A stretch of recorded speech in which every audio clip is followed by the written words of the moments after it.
And we are live on the Icecast Live. Hello, Ollie. How you doing, mate? I'm very good. How are you, Shane? I'm all right, mate. I have been sleeping for most of the day to get over this jab, and now I'm fighting fit. Yeah. I thought it was because you're a Playboy millionaire and that's why you've been sleeping all day. Like Bruce Wayne. Yeah, and tonight, after this, I'm going out and fighting crime. That's it. In my Batman mask. I don't think there's much crime in Shrewsbury, do you? Yeah, not a lot. Not that requires Batman, anyway. I mean, I was just saying before, mate, I love your background. It's very... what's the word? I said swanky, but it's not really the right word, is it? Wanky. Wanky. Yeah, that's probably better. It's the room that has the most light at this time of the day, so it's very nice. Yes, I'm liking the guitar and the is it a cactus? No, it's just a little sort of well, these things are called bonsai plants, but they're not really. It's just a nice little plant and a little swamp thing to keep it company. Ah, right. So tonight we are talking to Simon Myers about his brand new festival, Meanwhile, in Coventry, which is, looks like a great event. And it's not far from you, is it, Ollie? No, it's just down the road, good half an hour away, but it's a real big, for me, it's a real big sort of jewel in the crown of the City of Culture, which only launched earlier last week. And I think, although there's a lot of big events, even if I wasn't a comic book fan, I think there's plenty at this 2-day festival to appeal to a broad range of people with its film. Hey, why am I talking about it? Let Simon Myers talk about it. Let's do that then, mate. Let's run, do that, BT, Sam, run.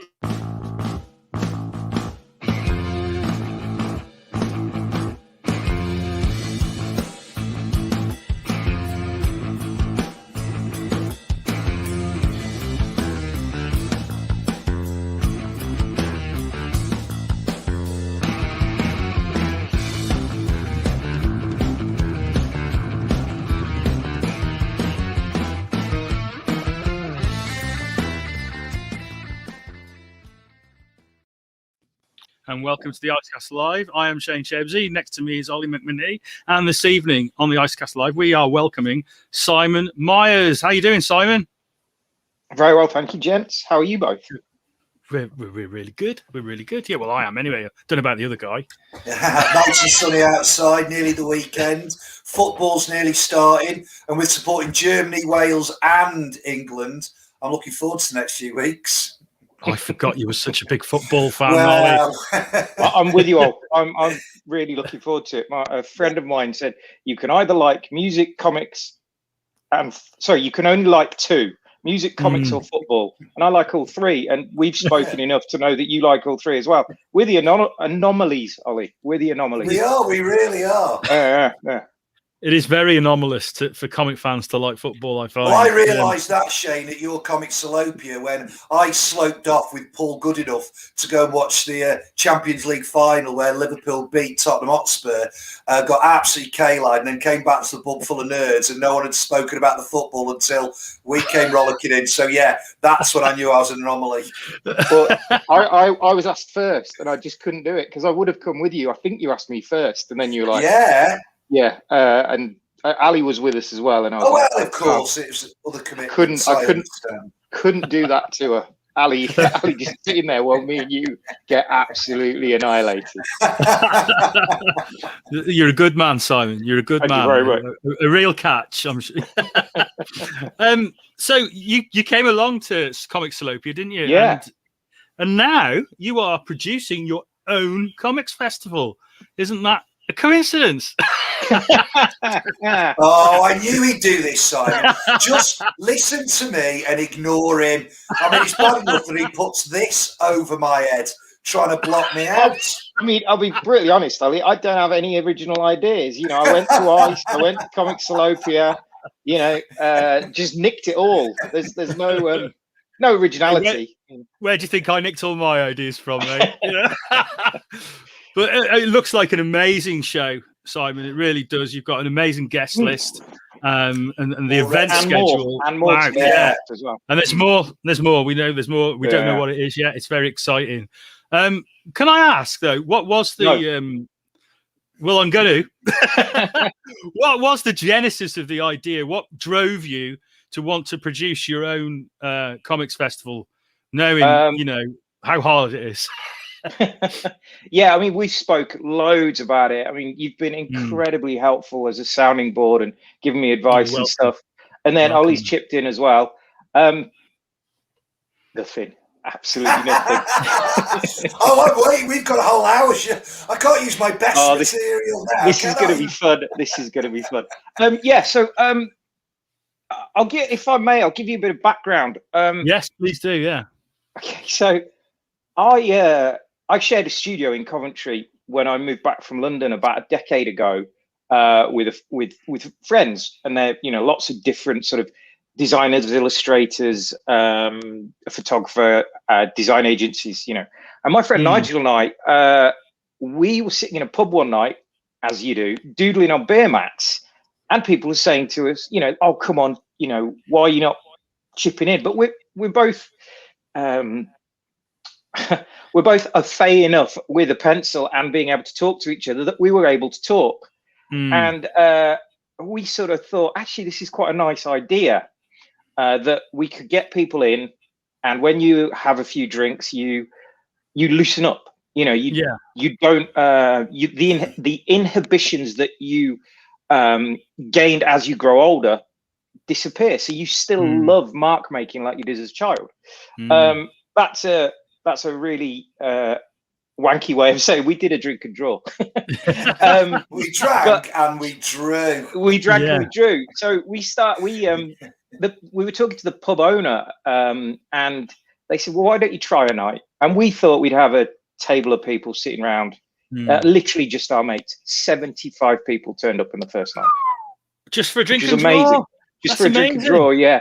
What was nice though is the people involved, Nigel Hopkins, who Ollie knows as well, who I was running it with, he's an incredible designer. So he created this beautiful house style, these two characters of drink and draw. Right. And we plastered the city with all these posters. And the fact that we all worked in design and a bit of marketing, we knew how to get people involved. And then this just grew. And actually, I met Ollie at a drink and draw. We did a drink and draw at, I hope Ollie doesn't mind me saying this, but we did a drink and draw at the Birmingham Museum and Art Gallery in the beautiful Edwardian tea rooms. And everybody I don't know if you've ever been there, Shane, but it holds 300 people. And then you've got that play area outside. So we had everybody in their drawing. Then people sitting in the play area on all the toys with clipboards drawing. And we could hear this loud, Scouse voice, and we built the characters that Nigel created. We had these giant 5-foot cutouts that we were marketing, that we would take to every event, and we saw them floating across the tables. And who do you think was passing these things around? I'll give you a guess. See if you can guess. Guy. Well, like you say, loose inhibitions when it comes to drinking. I don't think I haven't done the drawing at that point. Yeah. But that must have been 5-6 years ago, and then we just took up a friendship since then. But so that sort of started the drink and draw, and I realized that in my subconscious, when I was in New York in 2006 presenting my portfolio to Marvel at New York Comic Con, that I'd seen Dan Panosian's drink and draw posters, and it was really early on. And in my head, I was like, that's a brilliant name. You can't get better than that. And at no point did I think, well, that's 3,000 miles away. There's never going to be a crossover. It's not going to happen. So I did a drink and draw at Coventry Cathedral. And if you've ever been, it's a beautiful building. And they said, do you want to do another one? Now, in between the time of us starting the drink and draw and the cathedral, we'd been getting emails for Dan's drink and draw, and not emails. Social media had been cease and desist letters. Yeah. Cease and desist. Leave us alone. Stop bothering us. Stop using our name. All of that. Stop using our name. But it was just, I was getting DMs for the drink and draw, and so I reached out to Dan and said, "Do you fancy doing a transatlantic drink and draw? We'll live link it." And he was like, "Oh, that's not a bad idea." It's all done by email. I've never actually spoke to him, but he's very congenial on email. A lovely chap. He really is. Really, really sweet chap.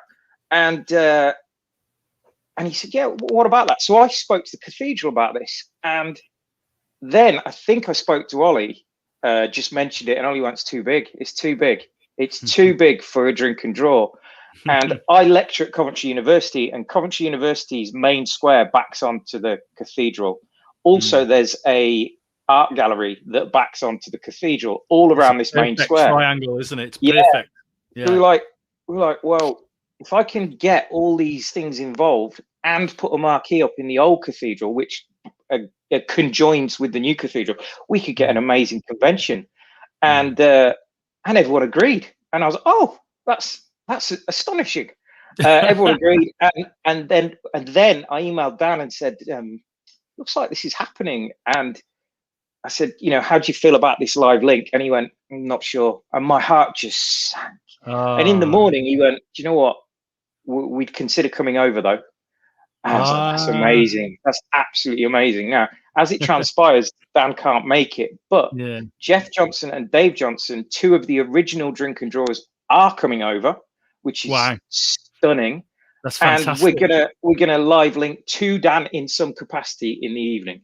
So the whole festival has come about through the Drink and Draw. And it's everything that I thought would happen is likely to happen, which is really cool. Including Ollie temporarily. I'm sure he'll be back. This usually happens most episodes. He just bizarrely, even though we've lost him, I could still hear him. You can still hear him. He's emblazoned into your brain now. So I apologize for all the flouncy rhetoric, but it sort of came about through the Drink and Draws, which is really, really lovely. It's great as well because you've got that established fan base now from the Drink and Draw. You're not going in cold, are you, with an event? No. It's really hard when you start an event and you have to build it from scratch. You've actually got a really good foundation there.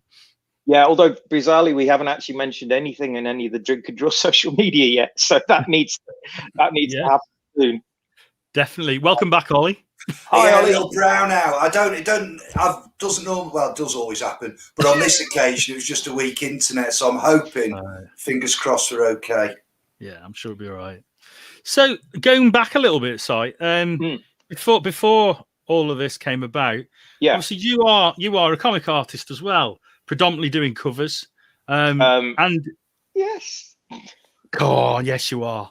And you've done some amazing work. I mean, I've been a fan of your work. You even did something for us for ICE. You did our poster. I think it was in 2017. Oh, that was on the t-shirt. Mary Jane sitting on the bullring bull. Yeah, that's it. Yeah. Cheeky one. With somebody getting changed in the background. It may or may have not been Spider-Man, but may or may not have been. Yeah.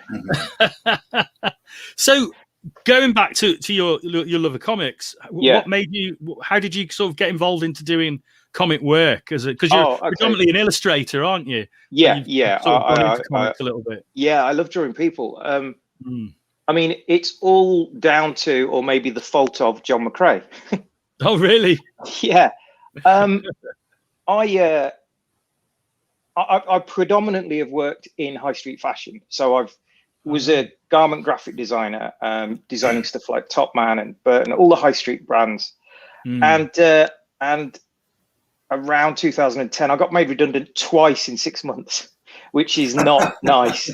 So the first time you got money in the bank, you could cope. The second time, I was on the phone to my mum, and she was like, "So just move back to the Midlands. Just move back to the Midlands." So I did, and I got a job here, which I was eventually fired from. Bizarrely, no fault of my own, but I'm not going to get into that story.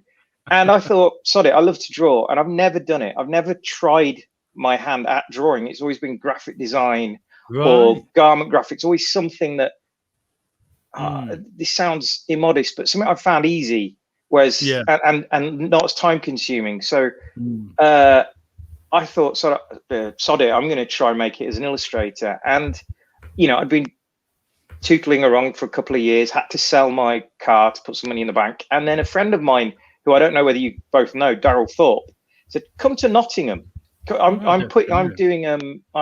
He self-publishes, he's small press. Right. He is the most charming, handsome, and charismatic man you will ever meet, even more than yourself and Ollie, and that's going some. But I went to I went to Nottingham with him, and I took my portfolio, and there was like some Batman stuff in there, and it was all highly, the highly polished painted stuff that I do. Yeah. And John McRae was at the table opposite, and I just started talking to John and showing him some stuff. He said, you need to get yourself to Thought Bubble, buy yourself a ticket, get yourself to Thought Bubble in a couple of months, and find Titan, or speak to publishers. And I got to Thought Bubble. I realized that Titan did Doctor Who. I drew an Amy Pond and a Clara Oswald, and met Andrew James, who, if you've not met him, is amazing. And within 6 months, I had a cover on the shelves. Excellent. That sounds like a very atypical route to comic success. Well, most people, it's like, well, I show people my portfolio for 10 years and then I get up. So you did really well there, mate.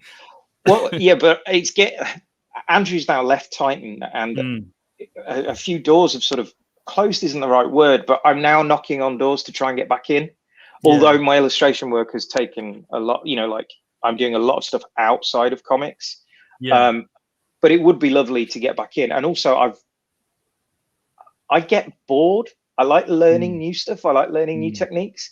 Yeah. And just recently I've been getting really into like this Disney animated style. And I think I'm going to do I'm writing and drawing a comic book in that style. But all right. Yeah. What I found is I can do it a lot quicker. These over elaborate paintings take 3 days, and they're not necessarily cost effective. Whereas to draw, I mean, if you have a look at the characters on the Meanwhile site, they're all brand new and they're all in that style, and I did them all. And the amount of people that have said, "Oh, who did your characters?" and then they don't quite believe that I did them is quite nice. But it's a lovely thing. I've been reading loads of classic Disney techniques and looking at loads and loads of stuff.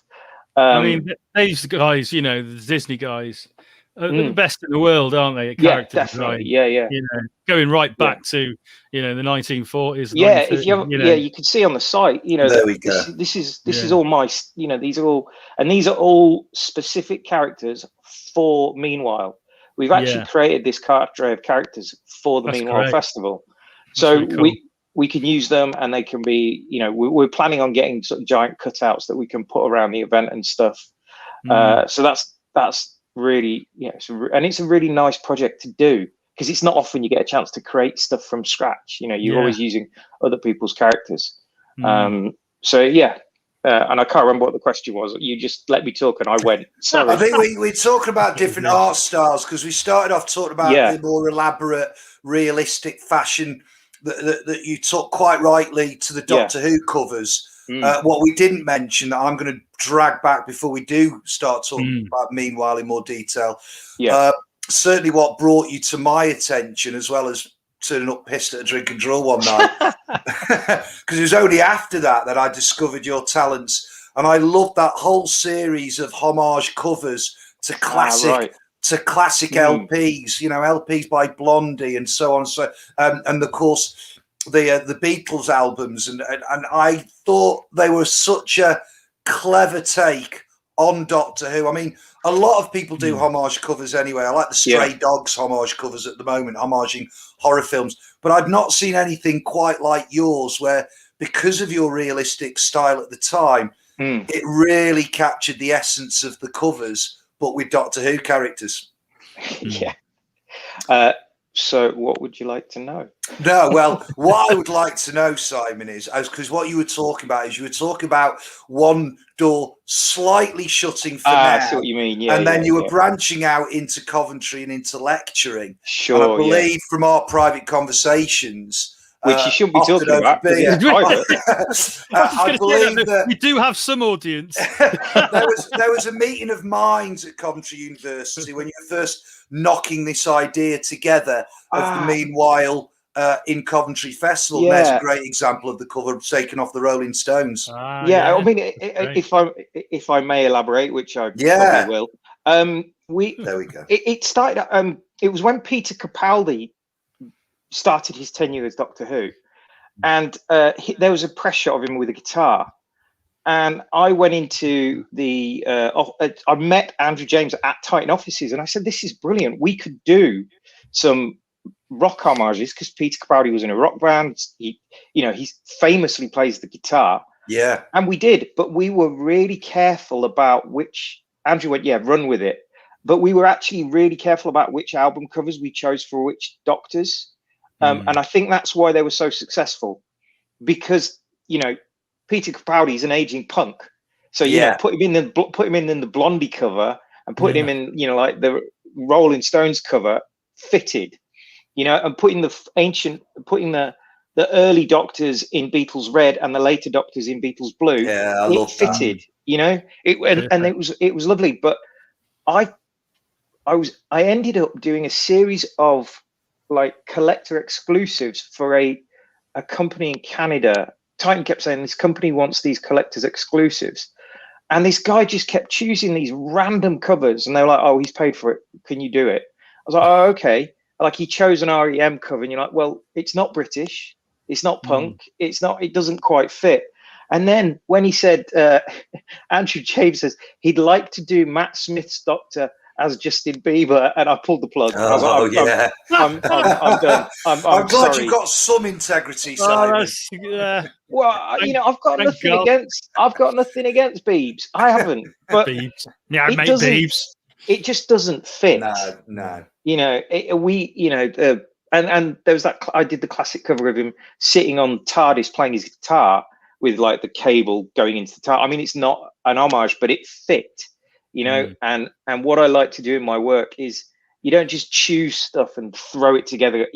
Stuff has to fit. It has to have meaning, Even when I did the, I don't know if you've seen the motorbike covers. I mean, I look at them now and they were the first covers I ever did for Titan, even though they were released a couple of years later after. And I'm looking at them thinking, oh, they're horrible, personally.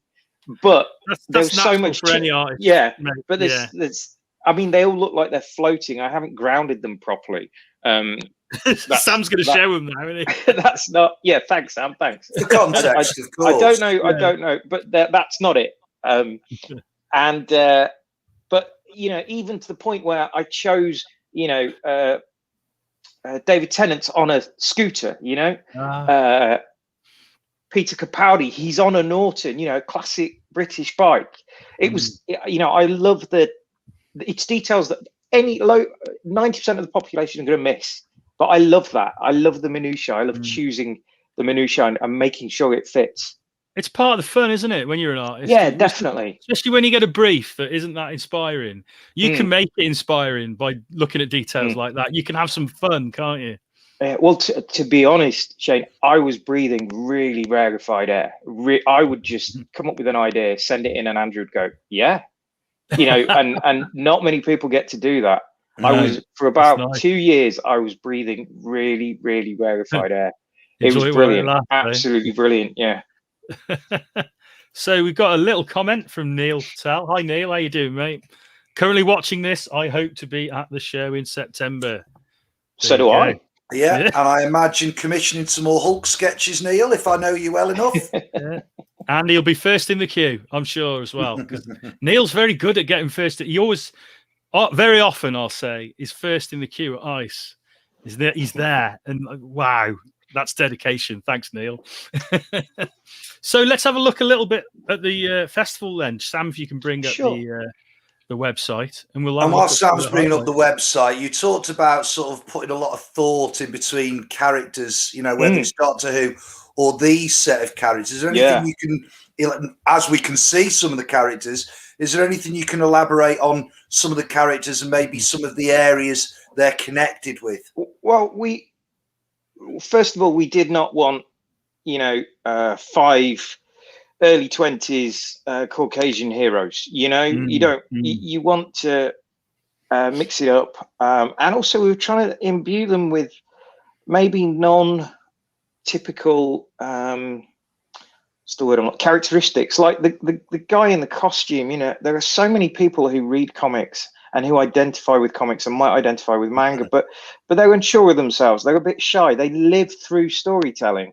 So we thought it would be lovely to have like, you know, a 12, 13-year-old boy in a big monster costume. Yeah. You know, if you look at him, he looks a little bit shy and unsure of himself, but he's in the monster costume and he's giving it, you know, Johnny Big Potatoes, and he's and we thought it was really apt. And also if you go and also we've got like the inventor girl. I call her the Tinkerer. We've actually got names for them all, but it's all being sort of tweaked slowly, right? Yeah, and they're slowly and you know, we wanted a young girl because young girls are always presented as the princess, or you know, they're either this, I hate this term, but they're either the pretty young thing or they're the brain box, you know, and you never see them dirty. And you know, and there's so like John, who I'm running the festival with, he was saying there's so many girls who love engineering and making stuff, and we're trying to imbue a little bit of that in that character. That's so we've even given her a counterpart with this big giant robot that in the story of the characters, she's made him, you know. So and this big robot, he's meant to show the spectacle and the hero and sci-fi and, you know, wow. So everything's been thought about, everything's been considered. And if you have a look, Meanwhile M is featured on all the characters, even if it's you know, and then this guy's you know, this guy's a little bit older, and he's thoughtful. You know, he's not the cool hero, he's just a bit thoughtful. He's also not, you know, he's not Caucasian. So we're trying to give what's the word? And I know I'm sounding so hypocritical being a middle-aged white man, but we're trying to engage. We're trying to tell people that everybody's got a story to tell. It doesn't have to be, you know, it can be anybody telling a story. So we're trying that's to important do message, that. mate. That's such an important message, especially in that part of the world that you live. You know, because Coventry is very multicultural, isn't it? Yeah, it's definitely. Got a very, very diverse population. So how could you have have a representation that doesn't, you know, show that? You know, that would be absolutely crazy, wouldn't it? And again, the designs, mate. Again, this young lady's, you know, takes no shit, you know, she's not put upon, she's just, you know, you know, come at me, you know, it's that sort of attitude, and this is what we're trying to do. And I suppose we'll learn the stories behind these characters over the next few months. Through social media predominantly, Simon. I've probably ruined a lot of plans. I don't think you've given too much away, but I think but we will be doing a social media launch with the character names and being able to give you a bit of a biography and stuff. Cool. And so that's the plan. We had an opportunity to create something, not just the festival, but to create something. I'm trying to create the festival that I wanted to go to as a kid. And then I wouldn't have fallen down the graphic design road. I'd have gone, actually, I like storytelling. I like drawing. And there's an opportunity for me. It's about opening, because I don't know whether you know the statistic, but Coventry has the lowest uptake of students from secondary school to any further education, whether it's college or university. Really? Yeah. Is that because people like you lecture there, Simon, and it puts them off immediately? Sorry, that's the door. I'm just let me another one shut in. That is a shame, isn't it, when you've got a university on your doorstep? Yeah. You know, that's unthinkable, really, isn't it? Yeah, it's a really, really sad statistic. You know, and do you know why it is? Do you know anything about the background to that? I imagine there's a lot of depravity in Coventry as well. Yeah, there's a lot of. I mean, there were huge. Coventry was a huge industrial town, and then it sort of all disappeared, you know. And so there's lots of people who don't see a way out. You know, that they see that okay, my parents didn't achieve, or their parents didn't achieve, and they're not even thinking like that. They're just surviving day to day. This sounds like such tosh coming from a middle-aged, privileged white man, but people don't see a way out. They're surviving day to day. They don't realize that there's choices. Yeah, well, that's empathy, mate. You know what I mean? Just because you're not in that situation yourself, it doesn't mean you can't. You're in a privileged position, so you're able to speak on behalf of those people who aren't in that position. So I wouldn't keep. I mean, the fact is, you are a part of Coventry culture, both through the educational establishments and hopefully in years to come through this, because although City of Culture is just a one-off thing, meanwhile, ... in Coventry can carry on for the years to come. I've heard your excitement in the months rolling up to just this interview. I know the hardship you're going to go through over the next few months, even the hardship you've gone over through the last few weeks of launching the website, launching the characters, doing the tweaking, the sleepless nights you've probably already got already. So what I wouldn't, you know, sometimes it takes people in a position of privilege to put on these things, these showcases that, like you say, show off the storytelling, show off that there is a lot of diversity of not just voices, but ideas out there. And, you know, the one thing I always say about MCM, even though people slag it off for it not being a proper Comic Con, it brings people into comics. It brings people into Comic Village. And because of the different events that you've got on show that we've quickly scrolled to at the moment, I think you're bringing in lots of different demographics, even without these characters. You know, the battle boards bringing in the graffiti crowd, the sort of film festival bringing in the films crowd. There's a lot going on, and it's over 2 days with a lasting legacy, I dare say. There's a big crossover there, isn't there? The plan is not to do one. The plan is to keep it going. You know, right? The venue, as you both know, the venues are astonishing. We've also had long conversations with Hannah Berry. You know, the comics laureate. Yeah, great comics laureate. She was really good. Absolutely stunning individual, and she's given us loads of advice about who to approach, who to bring in, who to ask. Because as you know, Ollie, you're a DC and I'm a Marvel. Okay. And I'm quite proud of the fact I read comics, but I don't read a lot of small press. And I really like, you know, I've been a Spider-Man fan since I was tiny. I've got a 30-year unbroken run of Amazing Spider-Man. Wow. You know, nerd. You know what? I'm proud of it. You're on the right show. Yeah, but I don't do, you know, I don't do small press now, and it's not necessarily a choice. I just love I love the spectacle of Spider-Man. I love the spectacle of Marvel. You know, Bendis's Avengers run. That's my highlight of comics. You know, it's just brilliant. But I can do that. You know, like I can approach these artists. You know, I know a few people in that world, so I can approach them, but I can't approach the small press because I don't know that world. So we actually reached out to Hannah, and she was brilliant. She gave us loads of advice, which was really, really cool and helpful and really helpful. So it's going to be a mixed. It's going to feel like a community rather than just.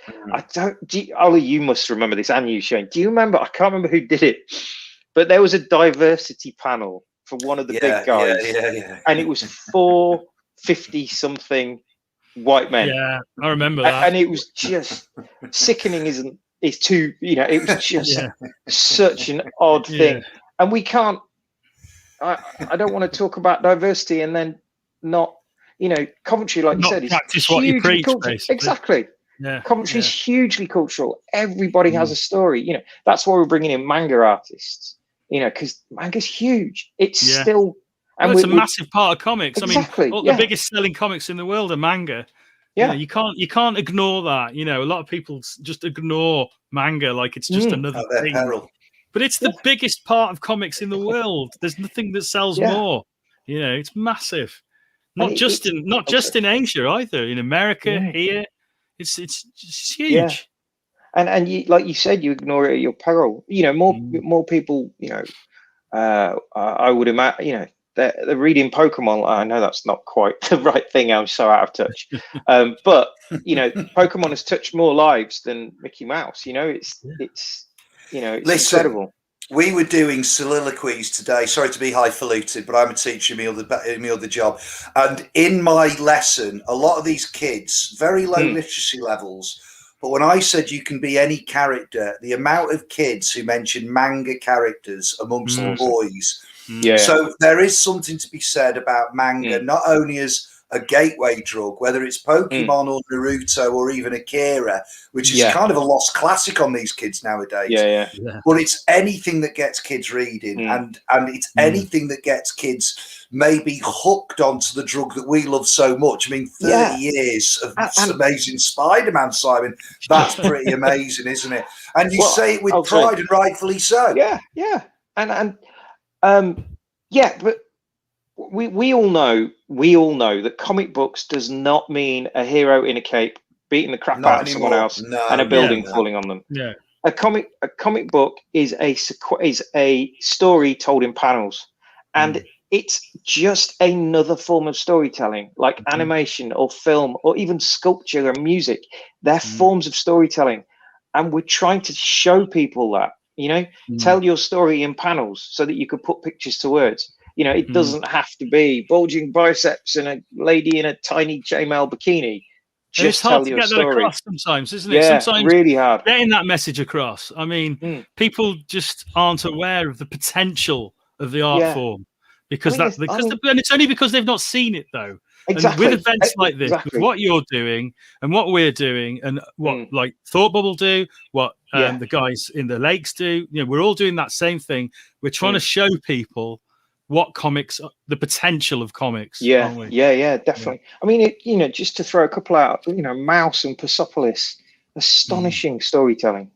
And people they don't call them comic books. They are comic books, but they are. They're not even classed as comic books. Yeah, some people don't call Tintin comics, which is funny. No, exactly. Or that's not a comic. That's not a comic. Well, of course it's a comic. Yeah. Raymond Briggs, they don't call that comics. It's like because it's in their world and they understand it, and so they don't. They take it apart. They say, well, it's not a comic because it's in a book, and I am aware of it, and my parents are aware of it, and it's been on telly. How can it be a comic? But it's strange logic. But there you go. Well, we had to, because I wanted to just call it a festival of storytelling and illustration. And then we were like, no, we've got to put the word comics in there, because people aren't going to they're not going to put two and two together. You must tell, you have to be obvious at some point, You got to tell them what it is, and you got to say it with pride, mate. And that's definitely. The thing.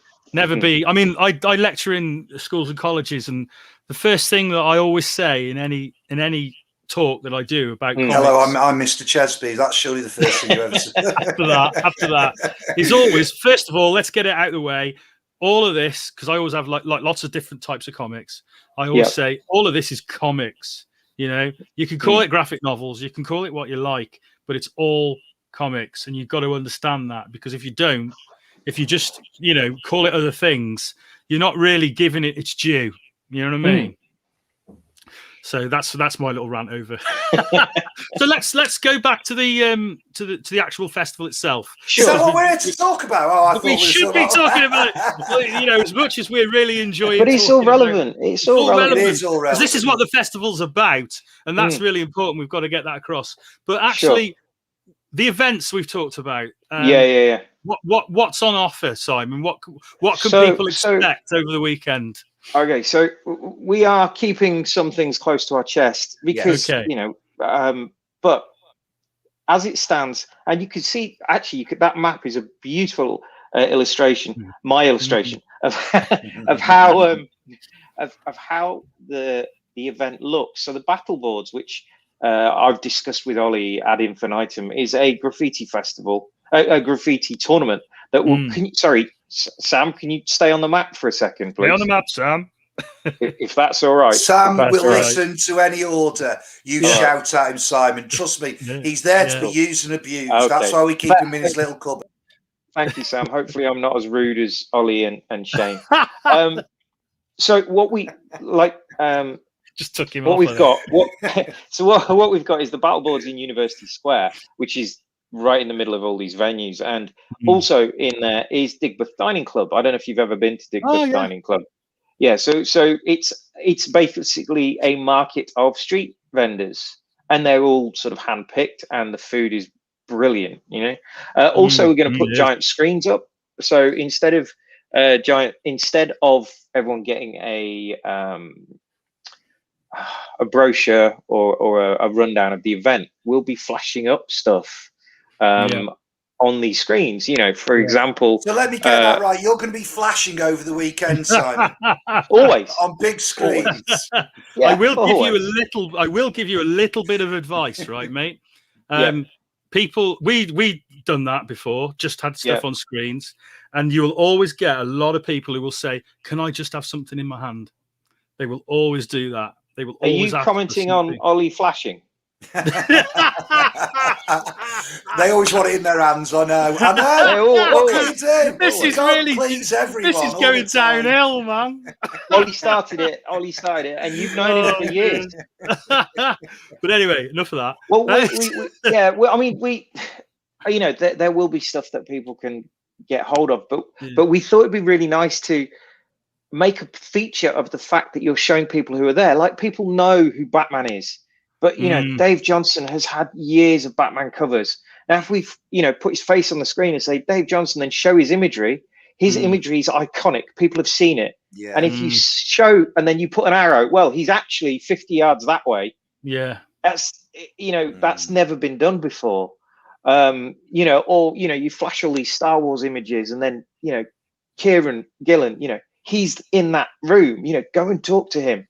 This is what we're trying to do. We're trying to, because my friend Sam, who I'm running the event with, who's actually a very accomplished film director and documentarian. I don't know if you've seen The Ponds on the BBC, and it should be on Netflix soon. But Sam made it. It's a documentary about cold water swimming on Hampstead Heath. But Sam's into storytelling, you know, and he's often spoke to me about, you know, Joseph Campbell's Hero with a Thousand Faces, and but he was saying he's not necessarily, he loves the idea of storytelling, but he was talking about this festival as putting on a spectacle, and how do we engage those people that might have just bought their children, or who aren't necessarily into comics in the minutiae, but know the world because they've watched the Avengers, or they've you know, or they've seen, it's bridging that gap, isn't it? Between those two worlds. So we're trying to do that. We're trying to entertain everybody without like ramming the message down their throat. There you go, Ollie, you can pick that innuendo apart. Well, I was actually just thinking of something you maybe dropped as an exclusive by accident by mentioning Digbeth Dining Club. Anyone who doesn't live in Birmingham won't know what a big coup having Digbeth Dining Club at your festival. Oh, they've been running for 10 years in Digbeth. Fantastic. And I know they've expanded. They are a huge, and that again brings another kind of crowd, the foodie audience, who will come out of their way to Coventry. And I think I'm using the word exclusive because it is, but again, you're working with really good partners, whether it's Dan over in America with the original Drink Control Social Club, whether it's working with Posca with the battle boards, whether it's working with the university. I mean, we can see the very strong branding anyway, and it is a lovely a map and a very fizzy and exciting website. But I think it already speaks volumes on its first couple of weeks out there in the general public side. And you mentioned people like Kieran Gillen, you mentioned people like Dave Johnson.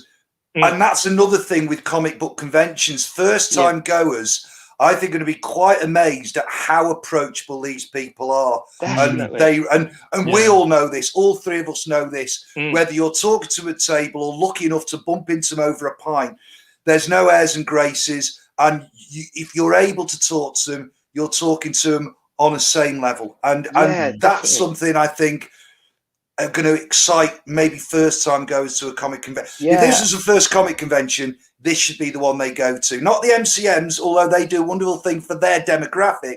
But if you are interested in comics, this is the one to go to, definitely. Well, two things we wanted to do. First of all is I love Thought Bubble. I think it's brilliant. I come away inspired.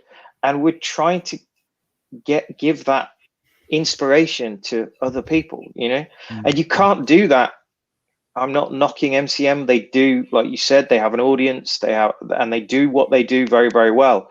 But sometimes you can walk in and it feels like a market stall of, like an indoor market of resellers, an indoor market of genre, you know, stall holders. And then they, like, the creators are just sort of tucked away. They're there because it's a Comic Con, but they're tucked away. What we're trying to do, place, shouldn't they? Yeah, exactly. And that's people what we're who trying to make do. stuff, they should be exactly out front.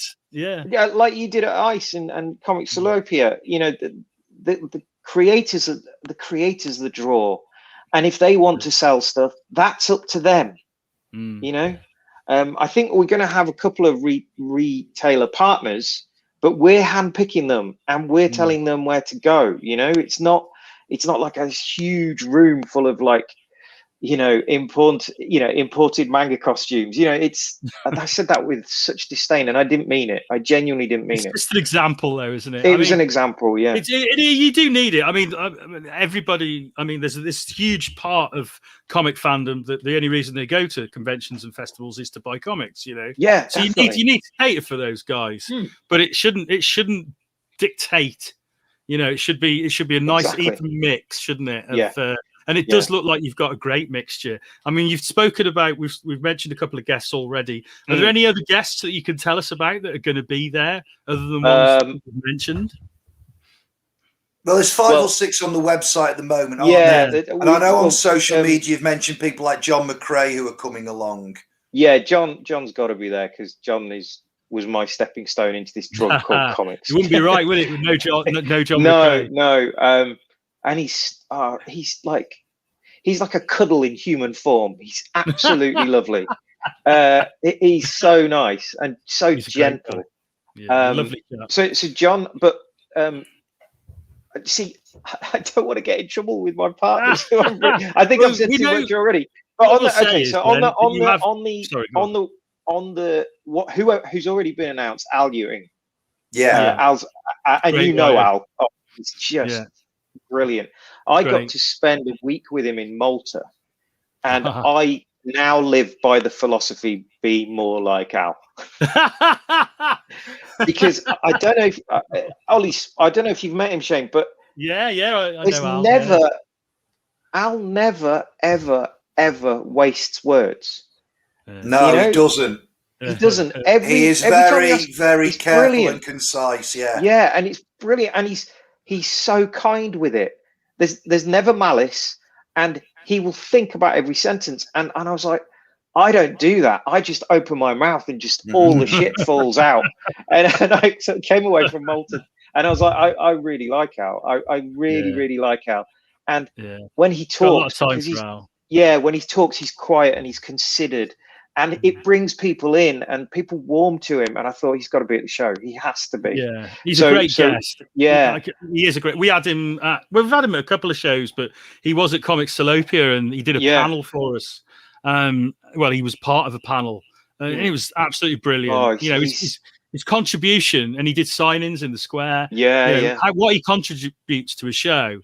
He's so good with the fans as well. He's so personable. He's. Like I said, I want to be more like Al. Be more like Al. That's the T-shirt. That's the T-shirt you want. That should be the official Meanwhile T-shirt. Be more like Al. Who else? Oh, so we've mentioned Alison Sampson as well, but Alison Sampson is not necessarily going to be in the show in the tent. She's going to run a workshop for us. She does these comics in a day. Fantastic. Obviously, I'll let her explain it when she can. But it's you give children or whomever is in the session the opportunity to create a comic book in a day. So they've got to write it, draw it, and it's a few pages. And then at the end of that session, they go and give it out. They have to run out into the street and they give it to people. And it just sounded amazing. I was like, you've got to come and do that, because we've got 3. The Herbert Art Gallery are giving us 3 workshop rooms. So we've got workshops running all weekend. Oh, that's brilliant. We've got workshops working all week. We've got workshops all weekend.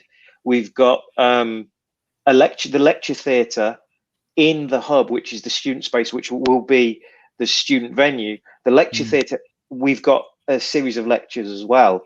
So, what we want. So you've got something for everyone, basically. Then, mate. We want to educate without. We want to educate, and Ollie, to educate without throwing it down people's throats. You know, it's like, if you want to do this, you can, but you don't have to. You know, if you just want to come in because, you know, you've got a copy of Marvel 1000 and you want Al to sign it, that's fine. But if you want to come in and learn how to make a book, or, you know, take part, you can do that as well. So that's the plan. And all of these events and stuff, and the event itself, is it free, or are there pricings? Because I know you've got some funding. So what's the deal there? No, you shouldn't have said that. Like, we haven't told anyone we've got funding. Oh, sorry. No, it's fine. We intend. We've got a few surprises, so we intend to have a couple of paid lectures, but they'll just be like a token fee. You know, they're not. Cool. It's not like the £250. Sorry, it's not like the £85 you've got to pay at MCM Manchester. You know? The festival is free, but we need to do a couple of bits to make to break even. We can't. You know, we can't offer everything for free. It's too big a festival to put everything on for free. I totally understand that. You can't give everything away, unless some events can if they're fully funded, you know. But if you're not, you've got to make. I mean, the Coventry Cathedral's a house of God. Yeah. He's a nasty landlord, I've heard. Do you know what we're I don't know. You've Coventry Cathedral is astonishing. Absolutely, it is astonishing. Beautiful. It is. Yeah, it's considering how badly off it was after World War II. It really has risen from the ashes. Did you guys see the moon installation? They had fantastic. Amazing. And they travelled around the country, but in Coventry Cathedral, it really seemed to capture the Gothicism and the whole it's astonishing space of the area provided. And the organist, when we were in there, was playing Vangelis. It was just this is incredible. Wow. Oh, talking of the organist, we are in discussions with Coventry Cathedral for them to play either Star Wars or Superman when we open the Drink and Draw. Oh, nice one. On the on the giant the giant organ in the cathedral. So it should be. All you need now is a load of monkeys. Really well, is it? I as you both know, I'm a massive Star Wars fan. I mean, I'm not Roman Catholic anymore, but I was raised Roman Catholic to the point where I was confirmed, and I chose Luke as my confirmation name. Yeah. I don't know if I've told this story, but you told it to us, but you haven't told it. Okay. Tell it to all of our listeners. Okay. So I was being confirmed as a 12-year-old, and I'd done all the reading. You have to read a little book. You have to learn why you've chosen your saint's name and stuff. And I remember the bishop goes, "So why St. Luke?" I'm like 12. Well, Skywalker, obviously, you know. And I sort of remember my mum going, "Chuffing it," you know. Yeah, sure. I didn't look at my dad. But bizarrely, I told him that story of maybe 18 months ago, and he doesn't recall it. So he's probably blocked it from his memory. But I love I went to see the John Williams retrospective at the NIA in Birmingham, you know, where the Birmingham Symphony Orchestra played some of John Williams stuff. I also went to see the Star Wars, the Star Wars one. And myself and a friend of mine was sitting there just crying, and both our partners, you know Ali a little bit, Ali, were just looking at us going, who the hell have we come with? What are we doing here? But what they did really, really well was when they played the Imperial March, boom, boom, boom, boom, boom, boom. So the doors open at the back of the stage, and Vader steps out. Wow! And he's backlit red, and excellent. Dry ice comes out. And then this was at the John Williams retrospective. They didn't do it. They didn't capture it quite as well at the Star Wars one, which is a shame. But I think it's because we were sitting right at the top at the NIA, and stormtroopers stepped out behind him and then marched all the way around and just filled the whole side. You know, like the front half of the NIA. Do you guys both know the hall? It's very steep, isn't it? Oh, it's incredible. and we're sitting there, and Vader's there, and he starts conducting with this lit lightsaber. Wow, brilliant! It was just brilliant. That's a nice touch. That is cool. What we're trying to do is create that spectacle. I mean, we can't the majesty of the music. Yeah, you can't get 500 stormtroopers, but everybody knows that everybody engages with a spectacle like that. Yeah, I'm sure there will be a few stormtroopers about. You know? I'm sure there will. I'm sure there will.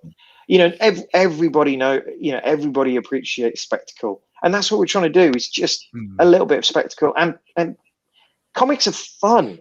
I know during the 80s with Alan Moore and Frank Miller that comics have to be dark. Well, no, they can be fun as well. They can be absolutely what you want. And we're trying to. That's why the site is fun.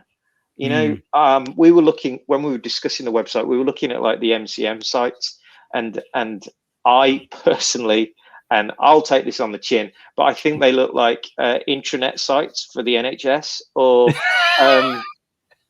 or local schools or local government sites. And you're like, where's the color? Where's the wow? These comic characters are bright and vibrant and primary colors, and this is popular culture.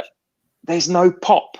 I know I'm using, and we were like, let's use. You certainly got that in there. Yeah. I mean, your logo really pops off the page, Thank you very much. Yeah, it's really good. It took a little while. That was that went back and forth a few times.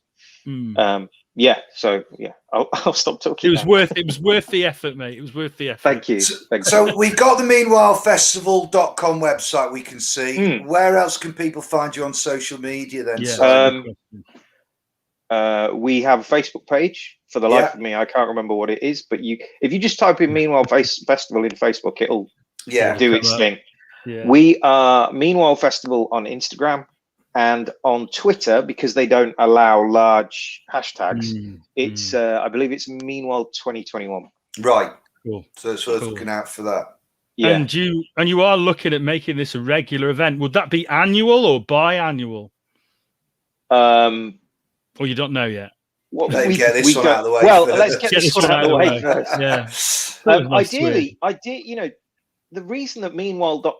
was chosen is because it translates. It would be lovely in 5 years' time. Meanwhile, New York. Meanwhile in Sydney. Meanwhile in Hong Kong. Oh, so it doesn't meanwhile in real Coventry. Yeah. Yeah, and that's why real. Yeah. Meanwhile in Digbeth. Hey, why not, eh? Why not, eh? Yeah. Hey, hands off Digbeth. Sorry. No, I was trying to think of that. What's that place in Manchester where the Gallagher brothers are from? I couldn't. Burnage. It is Burnage, because that's where I used to live when I was in Manchester. Okay. It's a shithole. Or it was. Bumping into Patsy Kensit in the spa in Burnage was a bit of an eye-opener one day. That was bizarre. You don't expect to see Patsy Kensit when you get your B&H and a packet of bloody condoms. Did she have her rollers in? And one of those times when they'd gone up to see the mum, Peggy, and obviously she'd come up, she didn't know what the hell she was doing in that spa, I must admit. But it's one of those memories that stick in your head. Well, I bumped into Alan Rickman when I was working in Debenhams. There was so this was off Oxford Street, and there's a little sandwich shop opposite, and I was in there waiting for lunch, and you hear this like, I would like beef and pickle on rye, and I knew that voice, and I sort of looked round. And he gave me a look as if to say, I know you know who I am, but not today. Not today. And it was, and I thought, all right, I've got the message. I'm backing away from this. He's obviously practiced that look, hadn't he? Over decades. It was almost to the syllable. That's insane. How did he do that? It was, but it was that look of, I know you know who I am, but. Yeah. I tell you what, it must be wonderful being a big name in comics, like someone like Charlie Adlard, where you can go unnoticed, because until your festival, when you're going to link the faces with as you've done on your website, I've noticed, which is really good. There must be a certain freedom, no matter how big you get. you're still able. And I dare say the same thing will happen in Coventry. People will be walking around Coventry on their time out from behind their desks. And taking not just the sights, but also go and have a look around the festival as well. I dare say you can have a lot of really positive feedback from all different people. I talk about him as if I know him, and I don't know him that well. I've only spoken to him a dozen times. No, I was going to mention something that Kieran said to me, and he said, "Yeah, I'm comic book famous. I can't walk through San Diego Comic Con. I can't do it. You know, I get mobbed, but I can go and get a slice of pizza. I can go and get a bottle of milk." And he said it's a nice place to be. You can choose it. You can choose, exactly. You can be famous for a day, can't you? And then you can go away and go back to your life. Charlie always says that to me. He says it's great because I can just go and be famous for a weekend, and then I can go home and have a normal life. And that's why, you know, if you're successful in comics, it's the best of both worlds in a way. Yeah, it really is. Yeah, I suppose it is. That would be the dream, wouldn't it? Yeah, I mean that's the way. I know this is the way, but it's getting the Star Wars reference in there. But it is the best of both worlds, and I think with comics fans as well. I mean, not all of them. I am generalising a little bit here, but they're not quite as neurotic as film fans. I find, you know, the fans of the actors. I've seen them at these MCMs, how they behave around the celebrities, and it's quite, you know, scary sometimes the way they get mobbed. You know, if I may tell you an anecdote, I was with friends of mine walking through New York, walking through that massive building in New York where New York Comic Con is, and for the life of me, the name escapes me. Javits Center. The Javits Center. It's just incredible. But we're walking through there, and my friend Adi says, "That's Guillermo del Toro." No way. And Guillermo del Toro just walks past, and then someone clocks that it's Guillermo, and he's fucking mobbed, excuse my language, and people are throwing scripts at him. Read this. Whoa, and I'm thinking, and all I kept thinking is, if someone threw a script at me, I'm not reading that. Right. You know, it was absolutely nuts. I mean, first of all, what are they thinking? And secondly, do they carry scripts around with them all the time? Obviously they do. Obviously they do. Yeah. I mean, I suppose it's the same as I went to New York specifically to show my work. So, you know, if you're an artist, you take a portfolio. If you're a writer, you might take a script. But that was insane. And you know, and I it was really late in the day, and Jim Lee was just sort of closing up. And I walked over, and he went, "No, I know. I'm ever, you know, like you go super British, don't you? You do. I'm so sorry. I'm so sorry, but I'm here from the UK, and I've been a fan of your work forever. I just want to say, your work's brilliant. It's inspired me, and may I shake your hand?" And he just changed, you know, like, "Oh, that's really that's really nice." You're talking to him like a human being. Let me sign your sketchbook. Rather than sucking his soul. And you could see people around me going, "How the hell has he done that?" And all I kept thinking was, I was just polite. I was just talking to him like a human being. That's all anyone wants, isn't it? It's amazing how many people forget that. It's really odd. They become a commodity, don't they? Yeah. And they get treated like commodities. As soon as you treat someone like a human being, that's it. They change. I found that with the few celebs that I've met. I don't really do the celeb thing, but definitely with comic artists. You know, obviously I've met a lot of big name comic artists, and they just want to be treated like human beings. Yeah, we all shit sitting down. Yeah. Says you. I see you at festivals, Ollie. I'm barely standing up.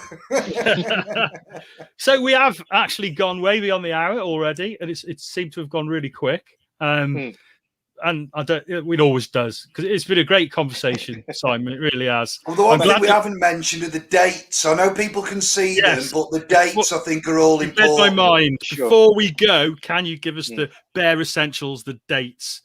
Yes. 18th and 19th of September, which is Mikey, Ali, my partner's son Mikey's birthday, and my niece's birthday. I could have. Oh, really? Florence is the 19th and Mikey is the 18th. I couldn't have chosen a worse weekend. Oh dear, doghouse. But what's brilliant is Mikey's going to come along, and we're going to, make him feel special, and he'll be at the show, and he's staying with us overnight, so it'll be brilliant. And I think he's quite looking forward to it. He's already told he was like, I've already told all my friends about the event. Was I right to do that? Yeah, of course. Yes. Of course you tell were, all your friends. Just tell all your all. friends to tell everybody else. But this was weeks ago. This was before the website went live. Oh, because really? he's been following. He's been following the progress right away from the beginning. But he's just brilliant. He was just telling everybody about it. It was really nice, really nice. But we would have.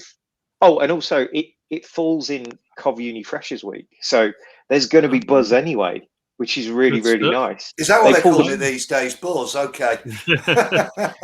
And what time of day does it start, and when does it finish? I believe the Saturday is 10 onwards. Onwards. So because okay, so we've got the tents, the venues for all of the guests, the local, the students, the local schools, and the pro tents, and they all end at, I can't remember off the top of my head, I think it's 5. But then we've got events happening in University Square, like the winners of the graffiti battles. Right. And then the drink and draw starts. So the drink and draw starts at 7, and that goes through till I think 10:30 when the cathedral kicks us out. So the whole day is, it goes all the way through. It's a big event, isn't it? I'm gonna have to take a flask and a packed lunch, aren't I? Yeah, and we are weak lemon tea. I don't know if this has been mentioned at all. And again, I'm going to probably get kicked in the nuts by Sam and John for mentioning it. But the plan is, when we do the drink and draw, we're going to have artists drawing, and their drawings will be projected on the side of the cathedral at night as they're doing them. Cool. Yes, very good. And it's going to be epic, and unique. Yeah, definitely. That's a very unique element. Whether that took place in the day or in the evening, that's something I've not seen anywhere else. Yeah, that's a really nice, unique idea. I really like that. Fantastic. And what it does is it's spectacle. I know I keep talking about it, but I've been to a few events where there's no spectacle. Yeah. And I love the events because it's like, oh, such and such is here, and such is here, and oh, look at this and look at that. But people I'm with are like, well, what? I've got no interest. How am I entertained? But this hopefully ticks that box where those people who, like parents who are coming with their children, you're bringing people with you, aren't you, on this ride of a day or 2 days? You want to create a sense of occasion, don't you? Yeah, definitely. And a lot of events sort of forgotten that a little bit. And it's great. It's great. Fantastic, mate. I'm just glad to see events like this going along with Comic Slopey, going on with ICE, going along with this little festival called High Viz. Who runs that off? Some great guys I've known about. That's on this September as well, by the way. But what I'm saying is about this particular thing is, I came to Birmingham 17 years ago, met people like Shane, met people like you because of our love of comics and love of beer, but also because of my love of the Midlands. And this is why I started writing for Bleeding Cool, to put Midlands back on the map. And this is why, as my role as senior editor on comiccon.com, I still bang on about these events, maybe more than sort of the more American and London-centric websites do. Yeah. So I think it's great that outside of London, we're beginning to find our own identity and showing them Londoners how it's done. Yeah. He's a Londonian though, originally, aren't you, Simon? No, I'm he lived there, and then he escaped. Where are you originally from then, Simon? Well, my mum, I grew up just outside in a village just outside Coventry, and then I moved to London. And then I moved to London, and then I came back. So I am a Midlander. An original, nice one. Yeah. But yeah, I keep reiterating, just trying to do something a little bit different and engaging, and something that I know, I can't remember who said it, but if you write for yourself, then you tend to engage with other people. You know, I can't remember. Ollie, you might know the quote. I think that's a general rule of thumb for a lot of creators who go out there and say, "I'm not writing for anyone else. I'm writing for myself." And then, you know, that's people, and I'm sure a lot of the writers do exactly. I mean, look how successful Liam Sharp's Kickstarter's been. Here's a guy. Well done, Liam. Well done, Liam.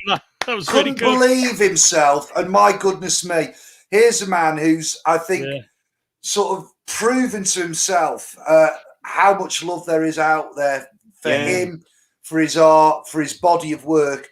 And I think this is one of those shows that, from the organisers' point of view, from the creators who are saying, yes, we want to get involved, because let's face it, there's always two answers to that kind of question. The quality and level of creators you've got coming with you. I think it speaks volumes for the potential of this show as a force for good. Thank you. Seconded, and I'm really looking forward to being there. So I really am. It's going to be a great weekend, and I think we'll all be there, won't we, guys? Yeah, definitely. I'll try and make it. If I haven't, we won't see much of you, mate. If I haven't had some sort of nervous breakdown beforehand. If there's any way I can help while I'm there, mate, feel free to call on me. Can I, if you don't mind, can I just say a couple of things? Coventry University have been amazing, absolutely amazing. And the Cathedral and the Herbert, all three institutions have been amazing. And I never thought one of them would agree to it, let alone all three. and it's almost like everything we ask for, they're like, well, yeah, you like makes all the difference. What else can we have for it? Yeah, it does. It does. The venue and when you, is key. Yeah. And when you find people who are like, actually, this is a really good idea. Let's run with this. You must know this, Shane. You know, like when you put on Comic Salopia and you know, like you were saying, suddenly everyone's involved and it gets its own momentum. It's quite addictive. It's lovely. It's really lovely. Really lovely. Oh, it's so it doesn't matter how much you almost die doing it.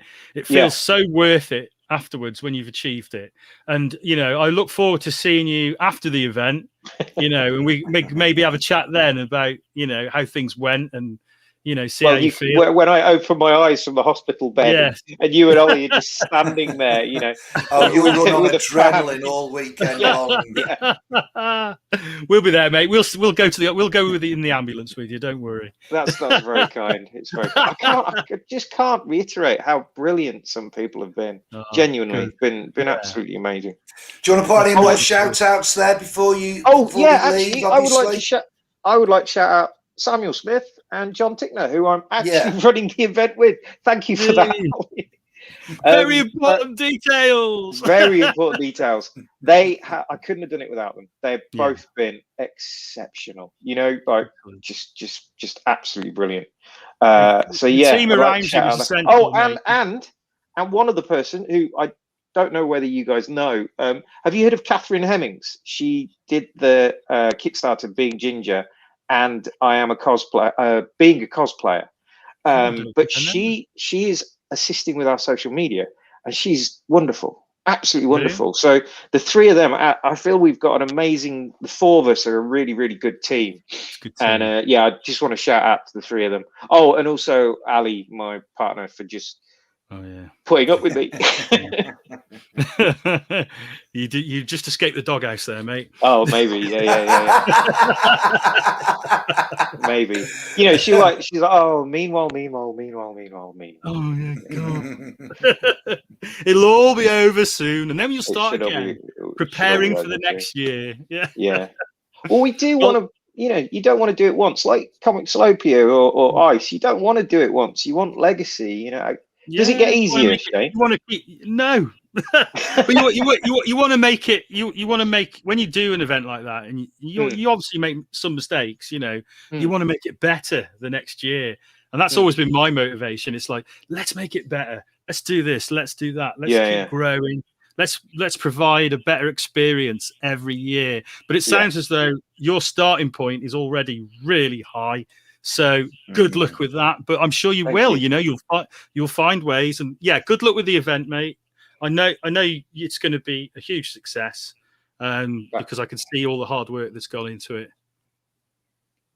Thank you. I mean, we're doing that. I'm doing that. I'm horrible at taking compliments, and my mum once said, "So if you just say thank you, it stops." Yeah, that's it. Like, oh yeah, that's really true. Yeah, yeah. Just say thank you, and it stops. Yeah. As soon as you start arguing, with the person, they're like, no, I mean it. Oh no, stop. I mean it. Oh no, stop. But as soon as you say thank you, you might be fighting against it with your very being, but thank you stops the whole thing. Or just walk away. Best bit of advice my mum gave me. Oh, she gave me 2 bits of advice actually. When I was never mickle a muckle. Never. Two bits of advice. Yellow snow, was it? Well, I got really. There was a point where my Doctor, you can see a change in my Doctor Who artwork. I got really super photorealistic to the point where some people were saying this looks like a manipulated photo, and it isn't. It's digital painting. And my mum was looking at it going, Simon, if this looks like a photo, what's the point of drawing it? And I was like, that's really true. And as soon as she said that, looking at the work, I loosened up, and you could see it. You can actually see it. You can now see the brush strokes. Even when I'm doing something really tight, you can see the brush strokes. You can see the line art. I'm not perfect, and I think it's better for it. It gives it more life, gives it more agency, more vibrancy. Yeah. And you enjoy it more, I think. When definitely. You work in a looser style, you can have more fun, can't you? Yeah, definitely. Yeah, brilliant. Well, thank you so much, really mate. Ominous, Ollie's Ollie's losing darker. Now. We're all getting dark, except for me because I've got a big light. I haven't got any 50p's to put in the meter. So Sam's waiting to go and put his kids to bed. Spoke to you guys. You're trying to end, and I spoke to you guys for ages, so I'm just waffling. Sorry, I'll stop now. I'll stop. No, there's going to be a noose come on in a minute and drag you off. It's been a pleasure, mate. It really has. Yeah, it's a great way to end the first season of Icecast. Yeah, we've got one more show tomorrow with Dan Harris. Oh, I'm talking about myself here, mate. Yeah, for you, it's the end, Ollie. So this is the end of season 1. Tomorrow will be the very end of season 1. And then we're taking a little break for the summer. And then we will be back around September, funnily enough, and for season 2. But we have got Dan Harris tomorrow with me and Andy, and we're really looking forward to that. But for tonight, thank you so much, Simon. Thank you very much, Simon. All the best for the show. And see you in September, bud, if not before. I'll probably speak to you beforehand. Yeah. But we're doing this for the sort of internet, so people don't have to know it. That's it, Run VT. Should we do that again properly? Before you...